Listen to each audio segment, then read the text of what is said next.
Why did you get fired? 1. I was tasked with washing something that would have 100% electrocuted me. I refused. They fired me, then asked another employee to do it and they were electrocuted. They got sued into oblivion and the place is gone now. Missed my chance for a big payout.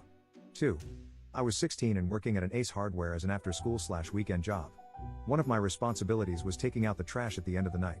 One evening, I was closing with another guy who was a long-time employee. He said he would get the trash and that I could go home. Come in the next day to my boss waiting for me. He says, "How come the trash wasn't taken out last night?" I respond that the other employee said he'd do it and told me go home. Boss says that's not what the other employee is saying, says I was supposed to do it and just left.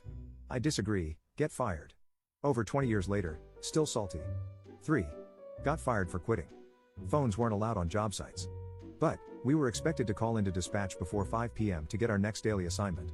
But we worked from 7 a.m. to 7 p.m. almost every day, so we couldn't call into dispatch. After being reprimanded for not calling in on time, I said, this job isn't going to work out and I quit.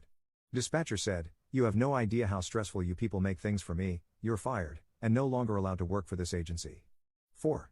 I asked too many questions but also did too much on my own without asking for clarification.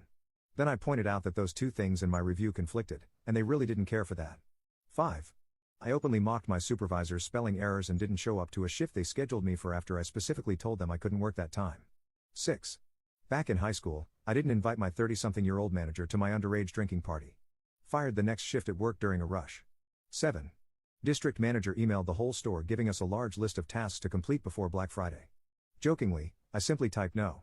And showed my coworker, just to get a cheap laugh. I was obviously not going to send that. Before I could react, my coworker reached over and hit send.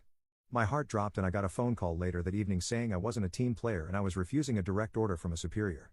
I tried to explain it was a joke and that I accidentally hit send, then I got berated for not taking the job seriously. Looking back, it was a blessing in disguise. It was the last Thanksgiving with my brother before he passed. 8.